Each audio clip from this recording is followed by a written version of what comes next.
We were proud to be on TV. That was before we knew how we were going to look.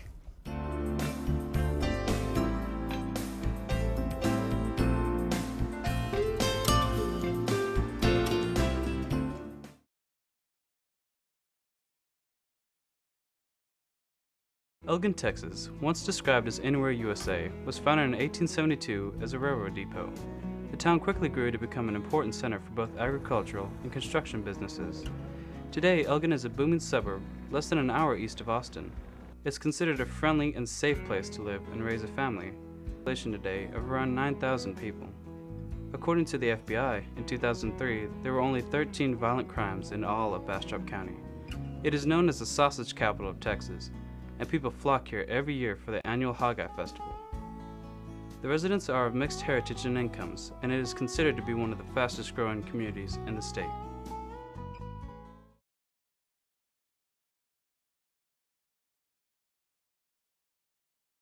Well, we saw the flyers at Blockbuster all around town that Dr. Phil's coming, yay! We're gonna get put on the spot. We're not gonna get known just for sausage, which is our big thing here in Elgin. We were under the impression that it was going to be a good thing, that they were coming in and they had selected Elgin because we were an ideal small town and represented a slice of America. You know, we had everything they were looking for. In our minds, that was a good thing. Well, initially I was certainly very surprised, and I wondered why they would want to be coming to our community and doing something on a community scale. They came in here saying that they were going to be here, they were going to be here for the long haul, they were going to really, work through helping improve some areas. The idea appeared to be that they wanted to showcase a community with solutions that could be implemented throughout the nation, and they were planning on calling it Anywhere, USA. The first event that was ever hosted before any game or anything was ever played here was the Dr. Phil event. When Dr. Phil's show came, when the rally came, that was a big deal. And Dr. Phil himself came to our stadium. We were surprised, actually, with the filling the high school football stadium and the folks that came for that. There were folks who had already driven in from like Corpus Christi and staked out their seats in the bleachers to be there. And those are the kind of folks that had the "We Love Dr. Phil" signs. He pumped that crowd up, and we had high hopes until that first episode aired. And people were so devastated by the things that we're seeing on the show that I don't know of anyone who was pleased after that first episode. They were a fine production to deal with, and from a very technical perspective, I wouldn't have suggested that we had any complaints. But certainly after their first episode aired, actually at the first commercial break in their first episode, we knew that we probably should not have been expecting anything more than what we got.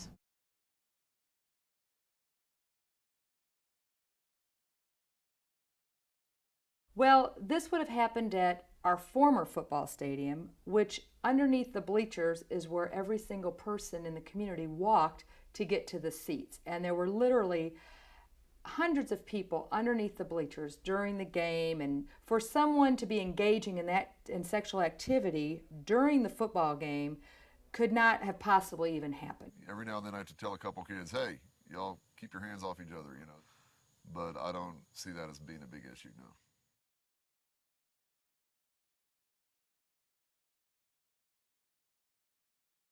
The data would probably show there were about 12 or 13 that would have been total teen parents, but some of those were Phoenix students, and these were students who were 18, 19 years old.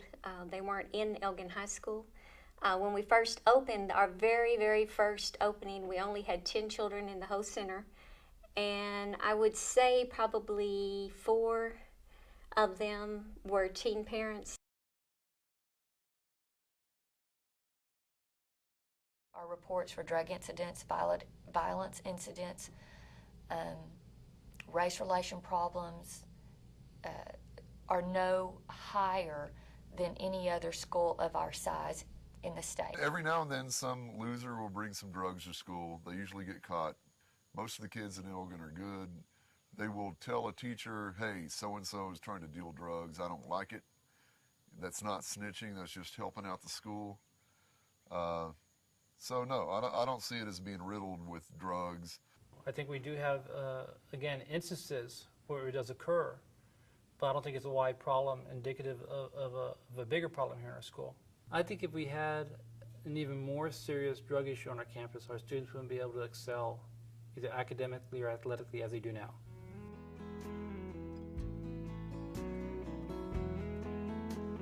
We were, without question, shocked at the level of misinformation that they were willing to put out in their show in order to excite their audience and essentially create a problem or make problems more exaggerated than they were, and to also not give the community credit for solutions that it was implementing.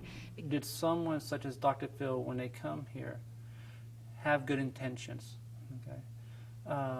And you want to say, yes, they did. You can't say that their intent was to come out and hurt people. People are sometimes made to look bad. They are embarrassed. I know that people that go on, they felt as though the film would not be edited in the way it was, or the program would not be edited the way that it was, and so they end up embarrassed. They were trying to sell commercial space, all right? That's all that this was about, is selling commercial space. When he said that he was here to help the kids in Elgin and he would improve Elgin, he has not done squat, nothing. And the way I feel, why watch somebody that don't know what the truth is? I'm here to help people, and I hope Dr. Phil is too. And if we're here to truly help, to truly make a difference, and not just to produce a television program or make a big production in a courtroom, I think that what we need to do is consider the effect that you're having on these people in the long run. I think he just chose the lowest common denominator as far as the average person that he interviewed. If he interviewed your average Elginite, nobody would want to watch it, okay? It would be, hey, I'm Joe Schmo, I work hard, I go home, I mow my lawn.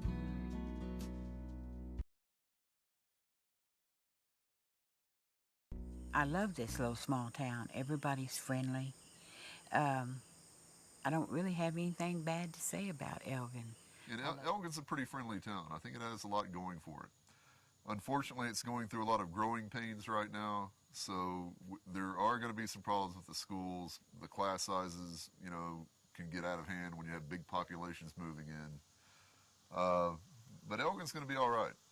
We are very diverse and we are very welcoming and friendly, and the depictions that were on Dr. Phil are totally false.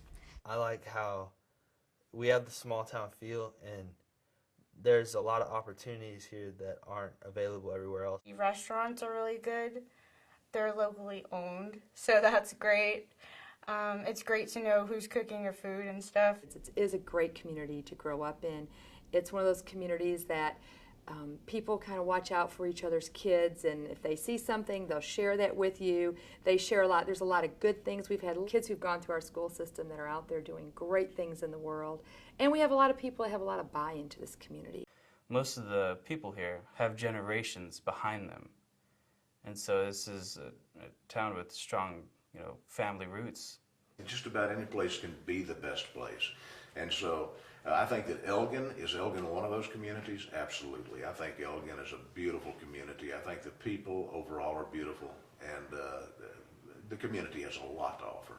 And so I'm very positive about the community as a whole. And so is it the best place? No, but it's one of the best places. So come on down and see us, and bring your children to school in Elgin ISD.